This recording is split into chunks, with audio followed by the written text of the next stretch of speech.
Mingəçevirdə Kür Hazırlıq Mərkəzinin 8 mart Beynəlxalq Qadınlar Günü münasibəti ilə təşkil etdiyi Qadınlar adlı musiqili, ədəbi bədii tədbir Mingəçevir Dövlət Dram Teatrının səhnəsində nümayiş etdirilib.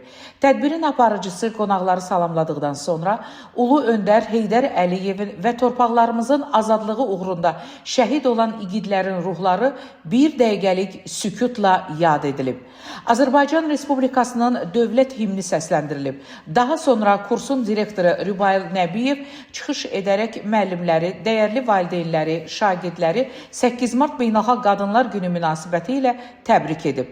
O, tarix boyu qadınların öz zəhməti, mərhəməti, səbr və müdrikliyi ilə cəmiyyətin inkişafında mühüm rol oynadığını bildirib. Xüsusilə xanım müəllimlərin gələcəyimiz olan şagirdlərin yetişməsində böyük fədakarlıq göstərdiyini, onlara yalnız bilik deyil, həm də insanlıq dəyərlərini aşıladığını qeyd edib. Qısa vaxt ərzində şagirdlərin hazırladıqları biri-birindən maraqlı səhnəciklər, rəqslər, şeirlər səhnənin bəzəyi olub. İlk olaraq səhnədə müxtəlif millətlərin rəqs nömrələri nümayiş etdirilib. Ananın öyüdü, vətənpərvərlik mövzusunda və Azərbaycan filmlərindən göstərilən səhnəciklər alqışlarla qarşılanıb. Tədbir rəqs flaşmoblarla davam etdirilib.